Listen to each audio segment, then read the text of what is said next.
the Comeback Game podcast as part of the Freedom series. And today I've got Gina Mollicone, who helps people to get what they want. She's an international best-selling author, compelling speaker, and peak performance coach with a mission to reveal greatness in individuals, teams, and organizations. She's a co-founder of the Greatness Group, a global team building and a personal development company. Since 1998, she has trained, coached, and spoken to tens of thousands of people on 6 continents.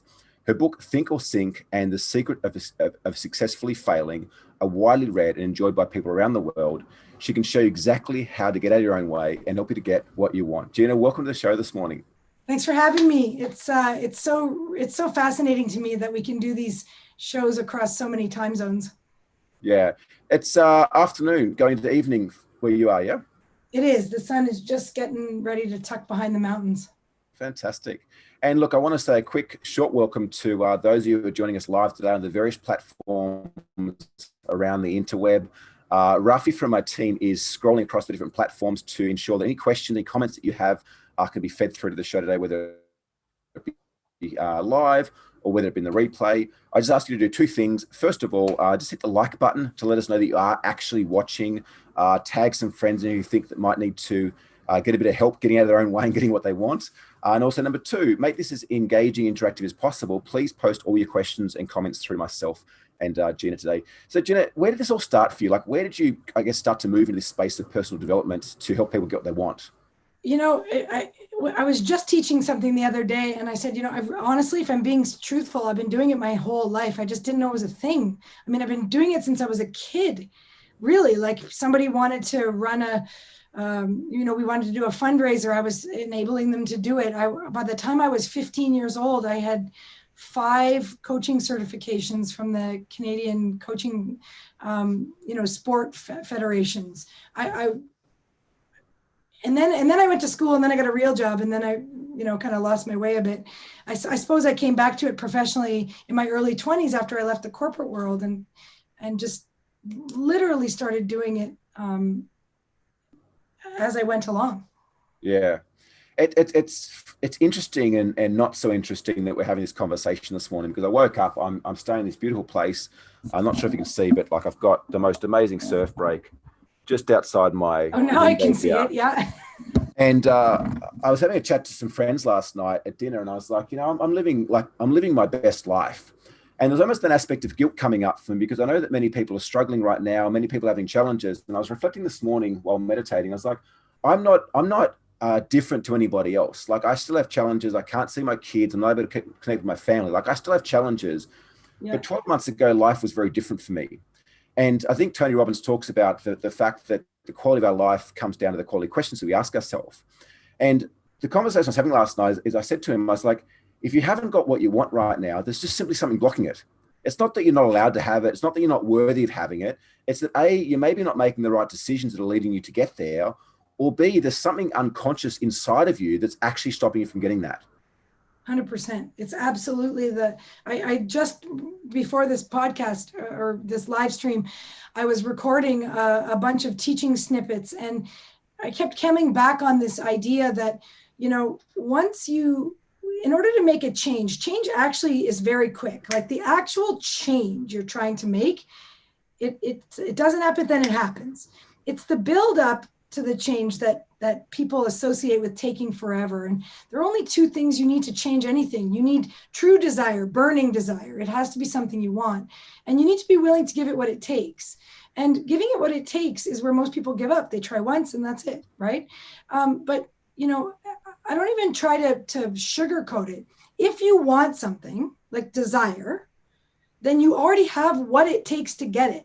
And I don't mean that in a Pollyanna sort of inspirational kind of way.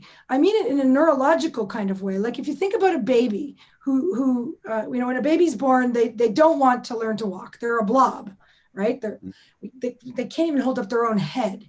So I don't care if you're the most positive thinking parent / baby team on the planet. No amount of positive thinking is going to get that baby walking when they're first born. But something curious happens around the development of that child that at some point they want to learn to walk, but it is different for every single baby. All right. If you have kids, it's different. And what I surmise, and I look at the model of the mind sort of mechanistically. I'm not saying it's a machine, but I like to look at it like a machine. And when I look at it like that, I say there must be some sort of mechanism that says you're ready. And then the way that you language that is you say, I want it. So you already have the components, but what you don't have is the sequence. So when a baby learns to walk, they have to figure out the sequence. So whatever it is you want, if you want it, you already have what it takes to get it, but you don't have the sequence. And so you must persevere until you find the sequence. And then, if somebody's ever done it before, then just model them. Like it's not rocket science, right? You just need to find the sequence. You need to stick with it until you break through. What prevents you may or may not be relevant, but what I can tell you is that if you want it, you have what it takes. And if you have what it takes, then you'll be able to give it what it takes.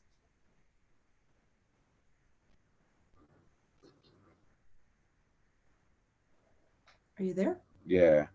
I love that. And it takes me back to some of my early NLP training around strategy. Oh, you got me there? Yeah, I've got you. I've just got a great looking picture. Yeah, it takes me back to some of my earlier training with NLP.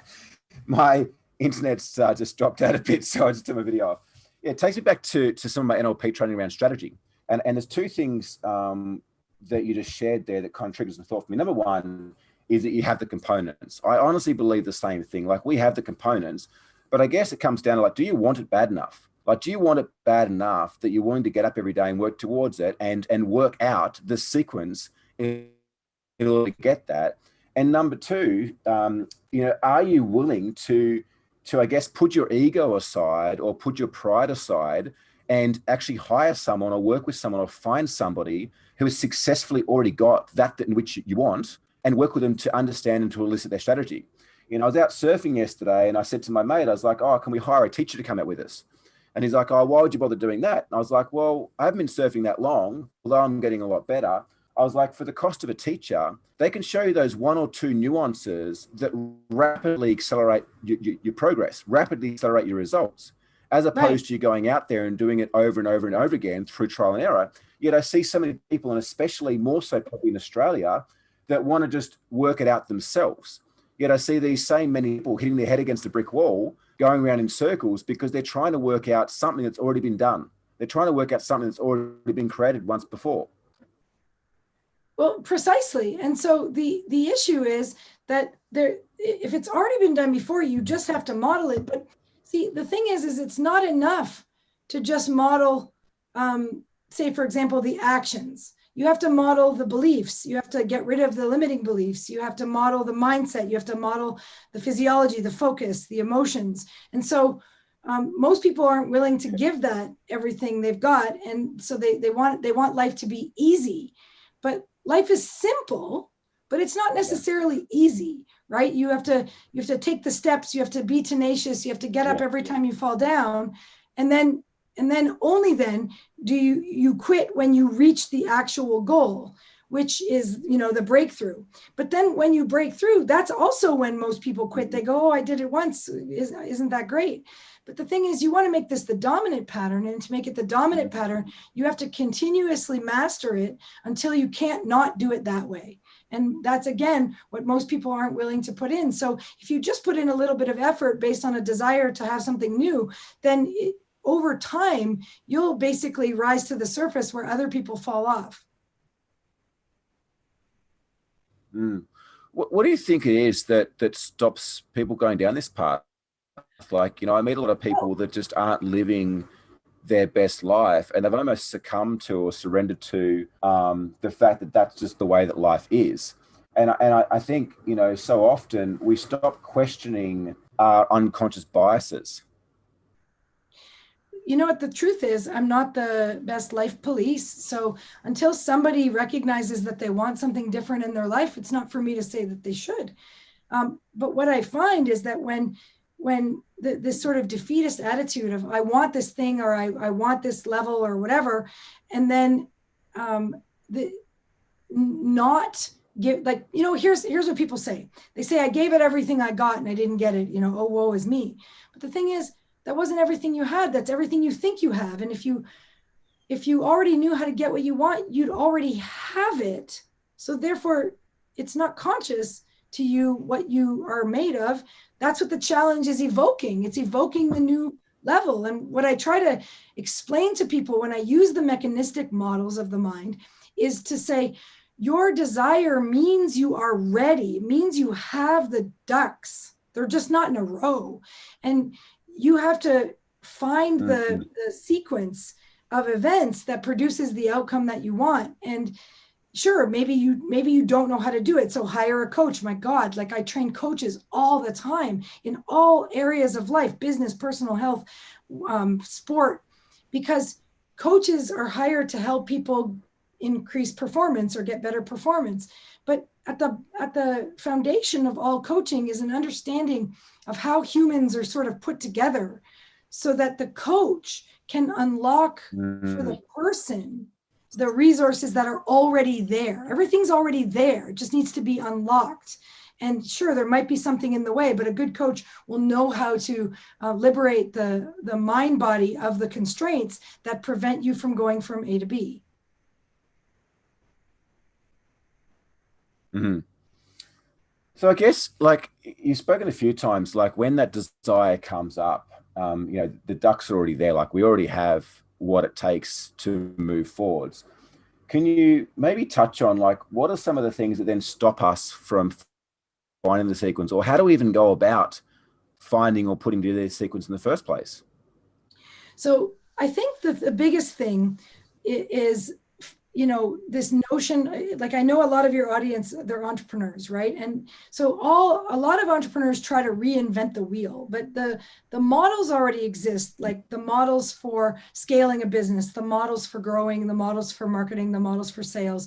But it's a matter of having those tools, but also having the environment that's conducive to using the tools. So for example, if you want to break through to the next level, you're probably going to have to give up some of the beliefs that you have that hold you back, right? So I would call these limiting beliefs, conflicts, and things like that. And that might require you to deal with whatever's in front of you, right? And so that would mean perhaps hiring a coach or perhaps taking a training to be able to get past them. But I think what stops most people is not realizing that they already have what it takes to begin that process in the first place, right? You have to have a clear picture of what you want, and you have to be committed to getting it, regardless of whether you get it on the first try, the second try, or the third try. You know what? I got a flip chart here. I want to pull it out because I just did this talk, and I think you can see it. One of the things I specialize in is the process of change. And so I said this earlier, that all change actually happens in an instant, right here at point C. That's a pivot point. Now, coming into the change, so for example, here at point A, that would be like our newborn blob baby, right? That you don't even know what you don't know. You don't want it. You can't do it. It doesn't matter how positively you think. But at some point, you want what you don't have. Okay. So that's this desire. And then that desire fuels your trial and error. So your willingness to try, get up, try, get up, try, get up. I nicknamed it hell because Winston Churchill says, if you're going through hell, keep going. Right. So Churchill knew something. Eventually you will find the sequence. As long as you get up one more time than you fall, you will find it. Whether you discover it on your own, use a model, replicate it, hire a coach, you'll eventually get there. Then there's the change. Yeah. Now you have to master this. So this is, wax on, wax off, wax on, wax off, until it becomes the dominant pattern. Once it becomes the dominant pattern, you can never go back, but it has to become dominant. Now, most people give up because they fail 1, 2, 3 times. And I wrote a book called The Secret of Successful Failing. It's not a book about how to fail. It's a book about how to bounce off the adversity to the next iteration, right? So everything that happens in your environment is feedback, but very few people incorporate the feedback. They just stand there staring at the failure, and then they pile on all the decisions they've already made about themselves, and then they get basically trapped in their own story. Right? The only way to the goal is through. The only way out is through. Yeah. Yeah. It's it's a really interesting way of looking at it. And it's funny as you talk, like I related back to so many things in my life, and surfing's a more recent one. You know, I exited my company, moved to Bali, and I was like, I'm going to take up surfing because it was something so far outside of my comfort zone. So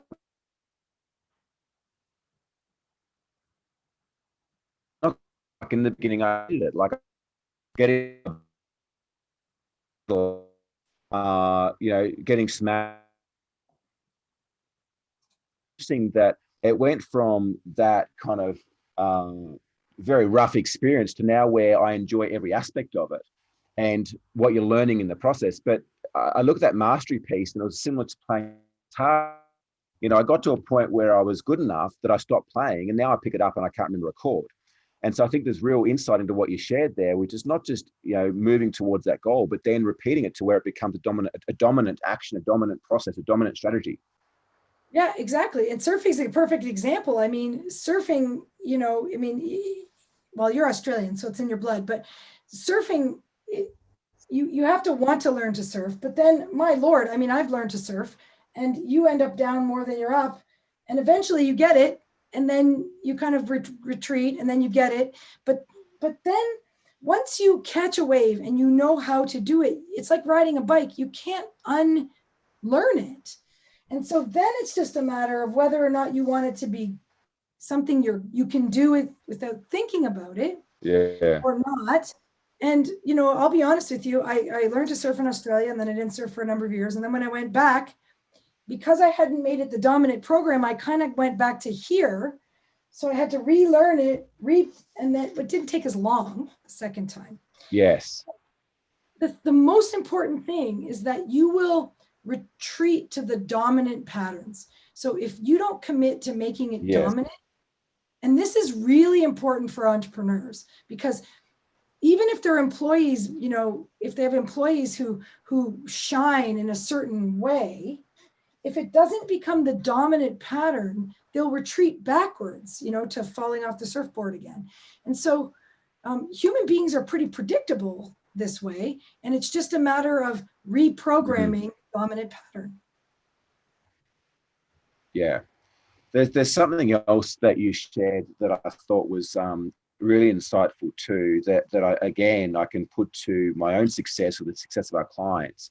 And that's that if you keep going, eventually you'll get there.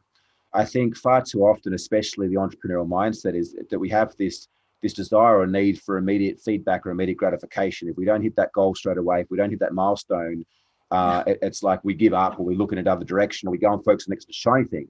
Whereas for me, it's like that whole saying, I think that far too often we overestimate what we can do in a short period of time and underestimate what we can do in a long period of time. And one thing that I say to my clients all the time is, it's like, if you're clear of where you're going, like if you're crystal clear of where you're going, if you're clear of why you want it as well, it's not just one thing to know what you want, but why do you actually want it? What's the desire? Like, what's that deep desire? What needs it going to fulfill for you? Because it's not the money or the car, it's the emotional experience behind that we're chasing. But if you then get up every single day and step towards that, you'll eventually get there. Exactly. If you're maybe not, but if every single day you get up and you work towards that and take a step forward, even if you get knocked down so hard you've got to crawl one step, you'll eventually get there. But do you have that determination? Do you have that to dedicate aspects of your life to getting there? Right. And the thing with entrepreneurs in particular is they typically have a big vision of what they want to accomplish, but they are unconsciously competent of their skill set. So they don't know. Yes.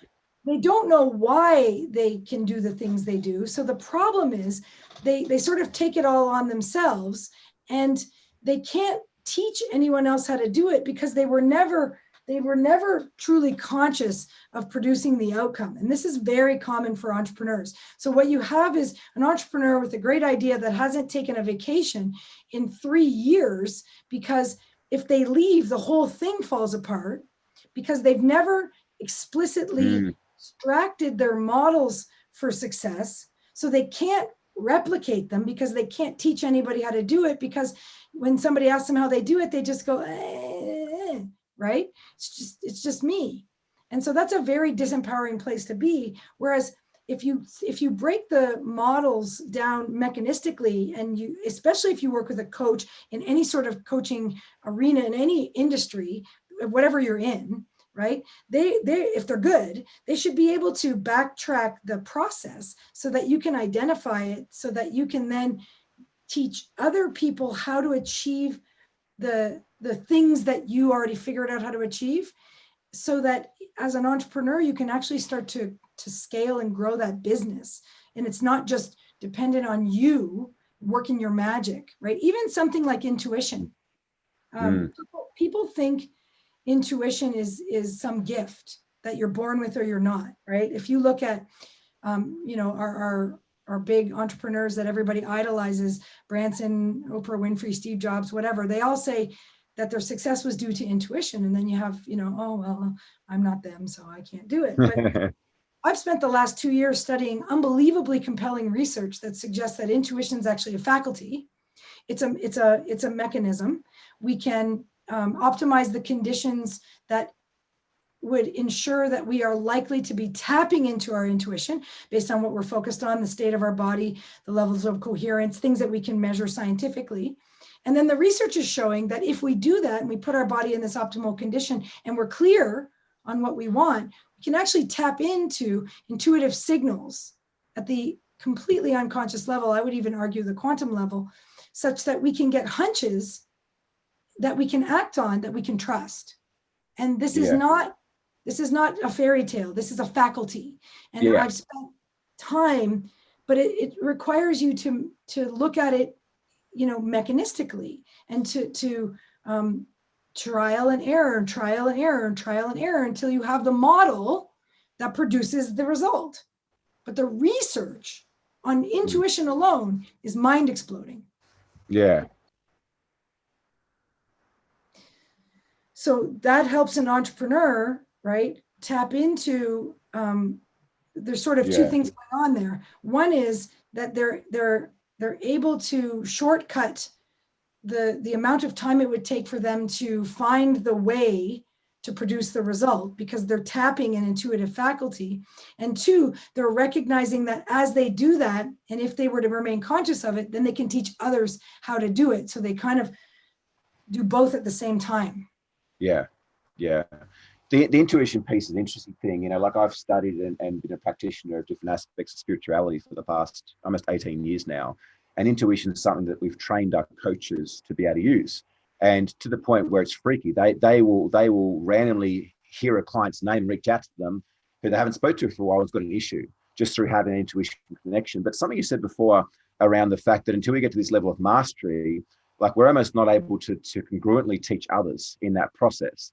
And I think this is unfortunately the big challenge that we see a lot in the coaching space, is that it is an unregulated space. People have gone and done a weekend NLP course, called themselves a life coach, done some marketing online, and they're messing with people's heads and minds and businesses when they haven't actually yet got to a level of mastery within themselves in their own life in such a way that they can congruently coach and train others. Well, I think the big thing is that, sure, NLP techniques can stand alone, and I can, many people have done that.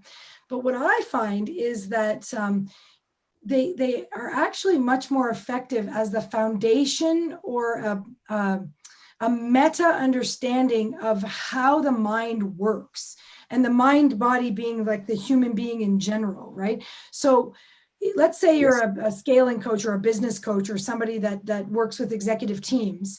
So you're going to have a whole set of tools for your genre of work. You're going to have, hiring tools, cash flow tools, et cetera, et cetera, et cetera. And those are all excellent. And they're going to get you only so far with the people in the organization. But if you add into that an understanding of how human beings work, now, as that coach that does that work, you now understand how to maximize the effectiveness of the tools by making sure that the mindsets of the people at the table are congruent, are aligned in values, are not conflicting. And so a lot of those things come out of these mechanistic models like NLP, hypnosis, and timeline therapy, and things like that. But but they enhance. It was funny. I was saying they're kind of like the MSG of a dish, because when the coach brings those two things together, right? So let's say they're a scaling coach who then does a weekend or a week-long NLP course. What you have is a mechanistically sound foundation on which to offer the sort of specialized coaching or industry specific tools that then catapult the success of the group of people or whoever they're working with, because not only does it address what might prevent everyone at the table from reaching their goals, but also it gives them the actual tools that cause them to break through the barrier of whatever it is they're trying to achieve, so that the goals of the company are met.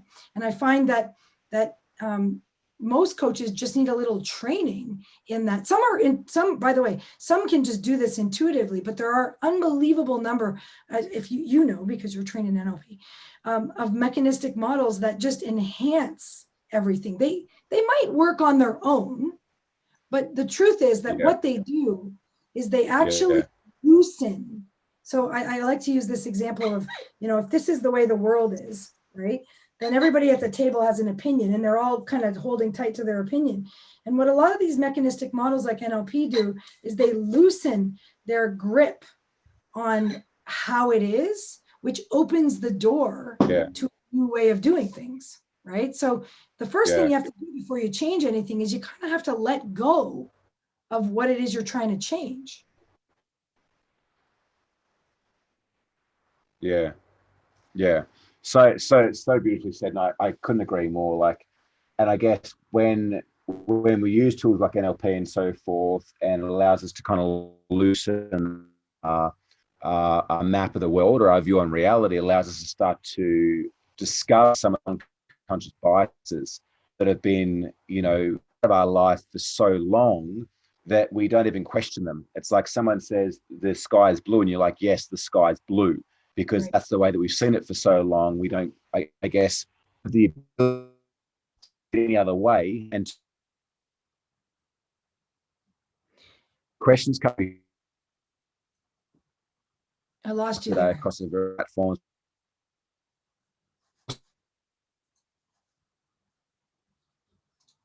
I just lost the connection. Fantastic information as well.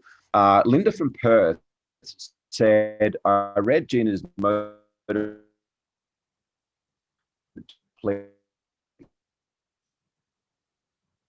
Amazing. Question for Gina. Process.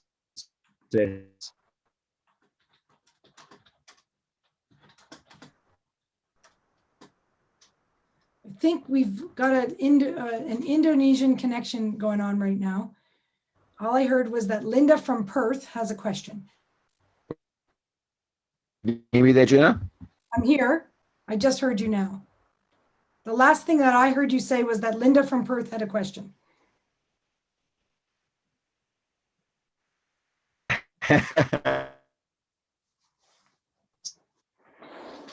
Uh-oh. I'm the host now. All right, well, let's just keep doing this. So one of the things that we teach is how to take the obstacles and roll with it. And the one thing I wanted to talk about, which we were talking about before we got lost. Oh, he's back. Yay.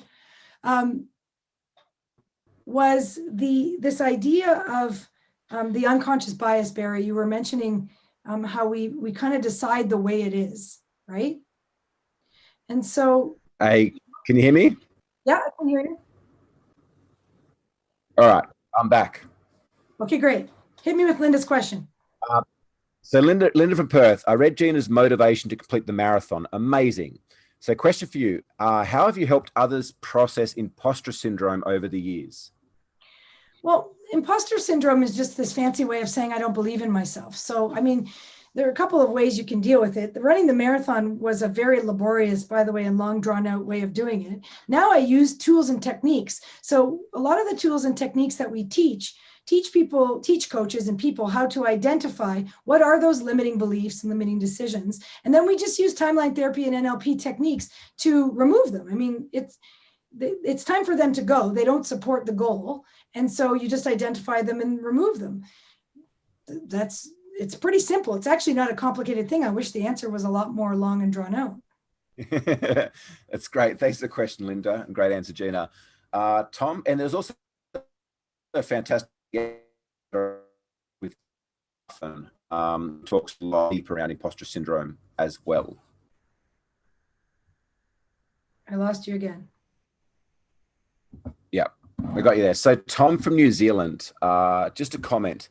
It's amazing how her comment on our circumstances will always reflect exactly where you're at in your life and what you're putting into it. It reminds me of Michelle Masters' live stream.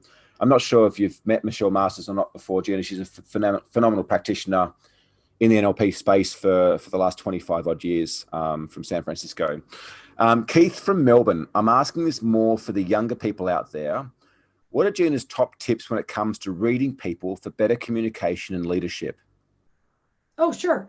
You know, it was funny when you cut out, I was going to do a little, I was going to just quickly talk about what you said about unconscious bias. So this all kind of ties together because, you know, the research that was done in the 1950s when they were developing the computer, this is Miller and Pribham, et cetera, they were collecting data to try to figure out how much we process, right? So they found 2 million bits of information. I'm sure you've heard this. Okay. And Miller wrote a big paper on 7 plus or minus 2 chunks, which works out to about 126 bits.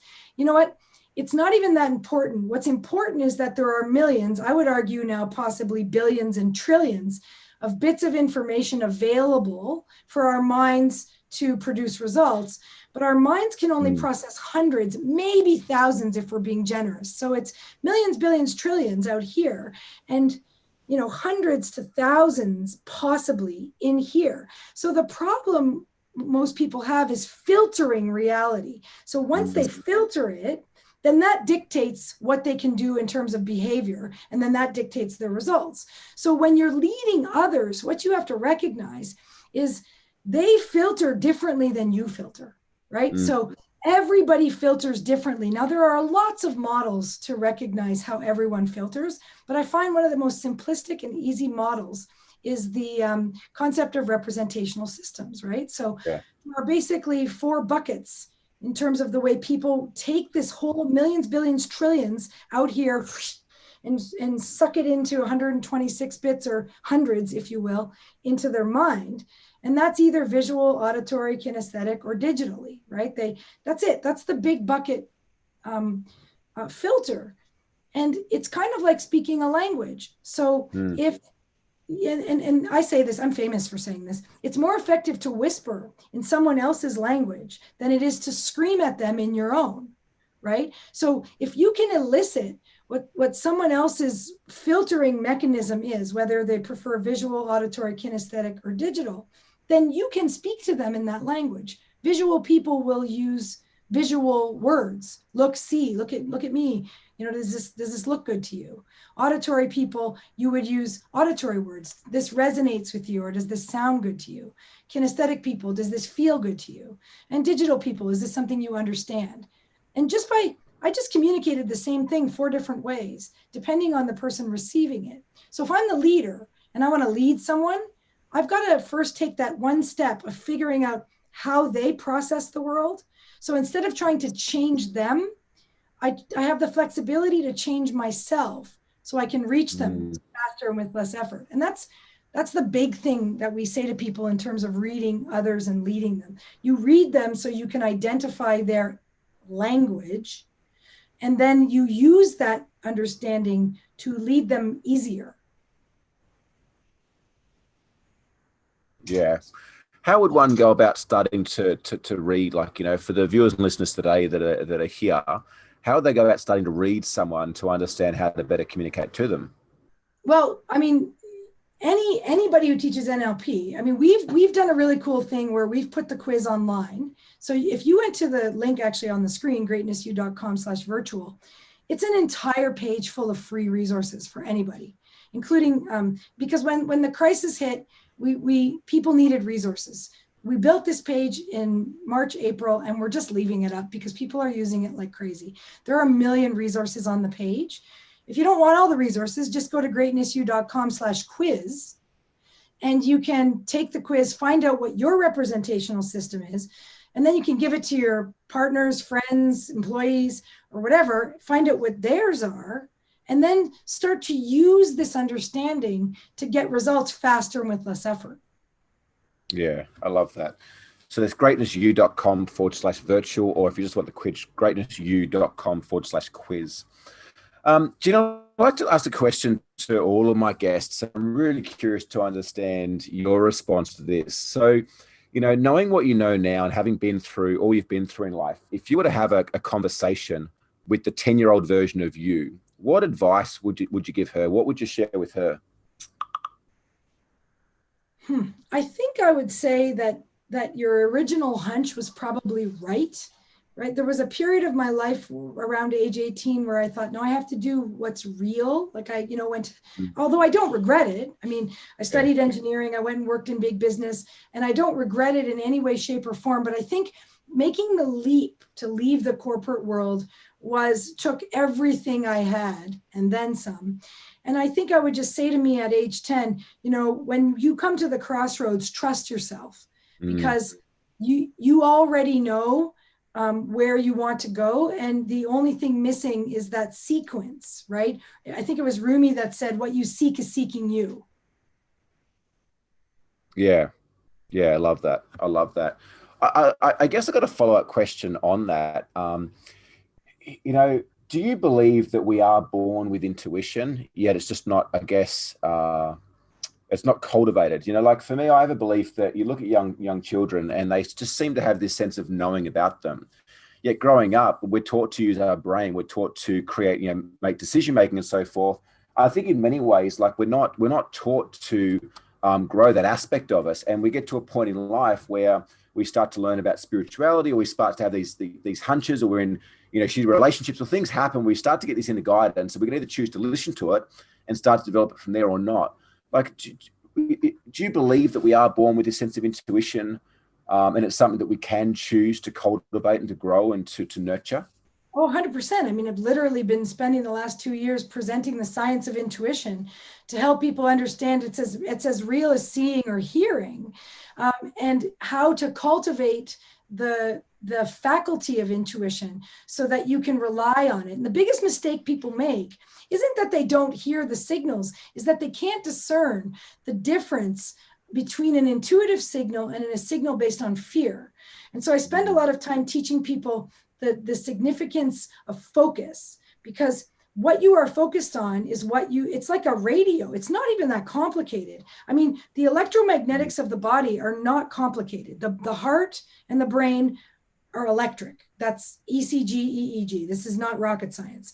Everywhere there's an electric current, there's a magnetic field. So by basic science, you're an electromagnetic creature. Well, so is my iPhone. So basically, we're big, giant iPhones. We can send and receive. So what are we sending and receiving? Well, it depends what we're focused on, period. And so the research on gratitude is mind-boggling. I'm sure you've seen it. But when you're in a state of gratitude, it's kind of like a radio station tuned to the station you want to listen to, right? You want to listen to soft rock, you tune it to soft rock, you hear soft rock. So you want to get an intuitive signal, you have to tune to gratitude, because gratitude ensures you are focused on what you want, because you are grateful. And therefore you will receive signals based on what you want. Likewise, if you are focused on something fearful, like false evidence appearing real, then the signal that you get comes by the same mechanism. It comes the exact same way, except now you've tuned it to, a hard rock station when you wanted to listen to classical music, and you're upset. You don't understand why. Well, you don't know how to use your radio. Like, it's that basic. And I'm not trying to dumb it down here.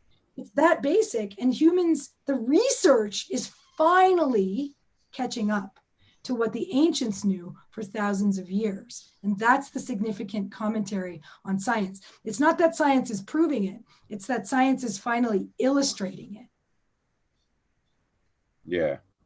Yeah, it's where our focus goes, our energy flows, and our results then show. I guess it's no different than jumping onto Google and typing in, scarcity or abundance. It's like whatever you type into Google, you're going to generate search results based on that. It's as Yep. simple as that within our own life. If we're focusing on where we're lacking in life or what's not right, we're going to start to notice more of those things pile up. Whereas if we are focused on what we're grateful for, what we can appreciate in life, therefore we're tuning ourselves to focus and to notice more of those things. It's not enough to think about being grateful. You have to generate the emotion. And the thing about emotions is they're just a guidance system. So a lot of people get tricked by their words. They think if they use positive words that they're focused on what they want, but this isn't actually the case. And without getting into a 2-hour long discussion about focus, all I can tell you is this: your emotions are a binary system, right? The unconscious mind controls the domain of the emotions.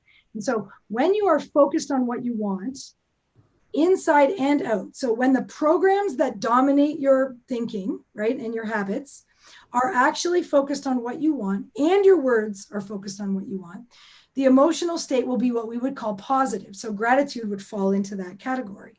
So then you are tuned to what you want. However, when you are, even if you're using positive words, but the inside is focused away from what you don't want, on any sort of lack or any problem like that, the emotional state you will be in would be classified as negative: anger, sadness, fear, hurt, guilt, whatever. And when that communication is the case, so when you find yourself in a state we will classify as negative, there's nothing wrong, but it indicates that your focus is split. You're saying good words, but your internal programs are away from what you don't want. Yeah. The signal you get in that state will not be intuition. It will be fear. It will be based on what you don't want. And you will bring it into reality in the same way that you typed scarcity into Google, because that's what you're tuned to. If you tune to classical music and classical music comes out of your radio, it's not magic. Yeah. It's resonant physics. Yeah. Gina, a fantastic conversation. I really trust that those that have tuned in today, whether it be live or on a replay, have started to get some insights into how they can start to move the things that are stopping them from getting what they want and live a more fulfilling and purposeful life.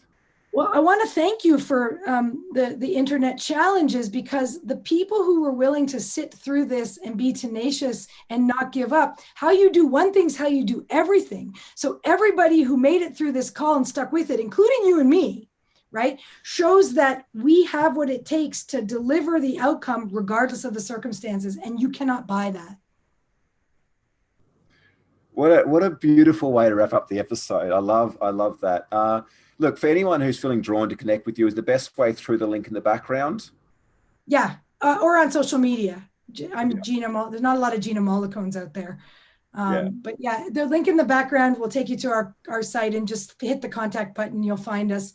Greatness@greatnessu.com.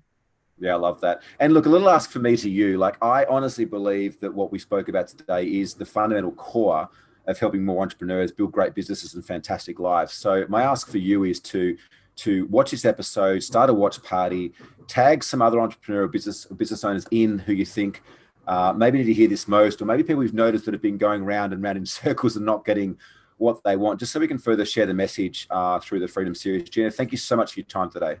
Thanks for having me, and enjoy that surf break. Yeah, thanks everyone. Bye-bye.